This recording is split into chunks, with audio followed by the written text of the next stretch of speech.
All right, for lesson 10 and lesson 11, those are writing a narrative portfolio 1 and 2. Okay, so I want you to use these two lessons to go back through and revise your essay. Okay, guys, never ever hand in a rough draft or your first draft as your final portfolio. Okay, always go back and revise. So the first thing for a short story, and this is pretty much for any of your portfolios or any essay or short story or anything, you need to record yourself reading your story out loud and then listen to it. Okay. It is different when you hear something read aloud than when you are actually reading it. Your brain will automatically fill in words and different things when you are reading it, rather than when you hear it out loud. So if you don't want to record yourself reading it, then use one of those, like screen reader software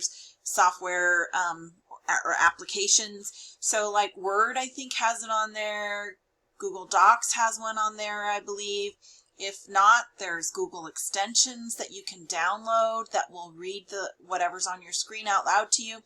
But use something and have it read aloud and listen to it, okay? Then go back and revise or edit it as you need. Make sure that you are paying attention to that you have a title, and make sure your title's creative, something that's centered on the page. That's kind of like your first hook or thing that's going to grab your audience's attention is your title. So if your title is something that's kind of not too exciting or doesn't pique their interest, they're going to be like, yeah, I don't know if I want to read this, okay? Under your title, put by and then your name. So for example, the short story, The Lottery, she would have the name of the short story called The Lottery, and then right underneath that, it would be the author's name, by Shirley Jackson, okay? So you're going to have your title and then by your name underneath, okay?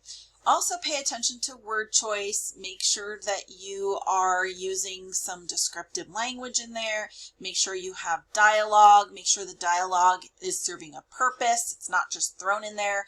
You have the dialogue there to give your audience information about things, to move your plot along, to give them an idea about character, personalities, and traits, those kind of things.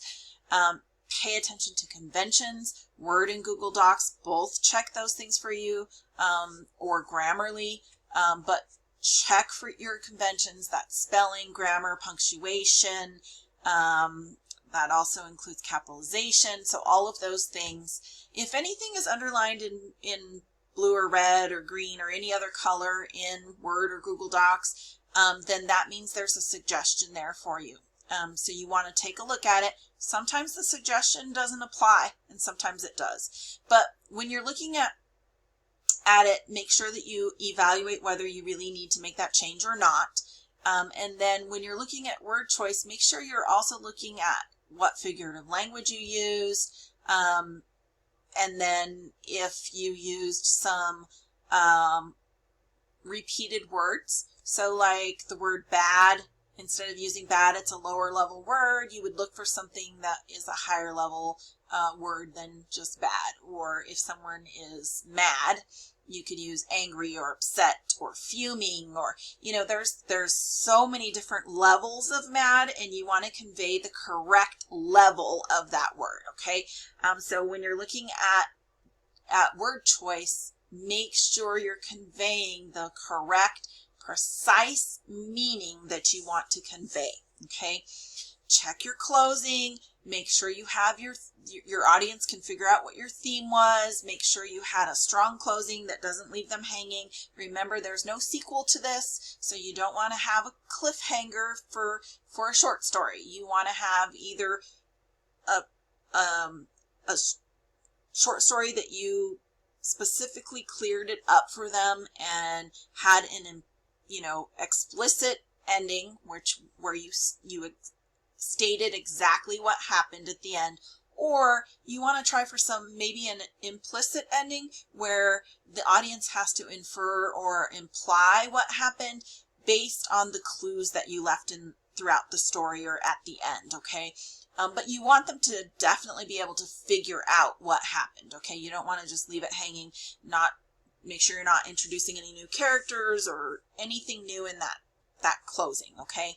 And then last of all, make sure you run the Check My Work tool. Remember, you do not have any research for this one, and you don't have any sources, so this should pretty much come up to 0% on that report, because this is all of your own work, original work.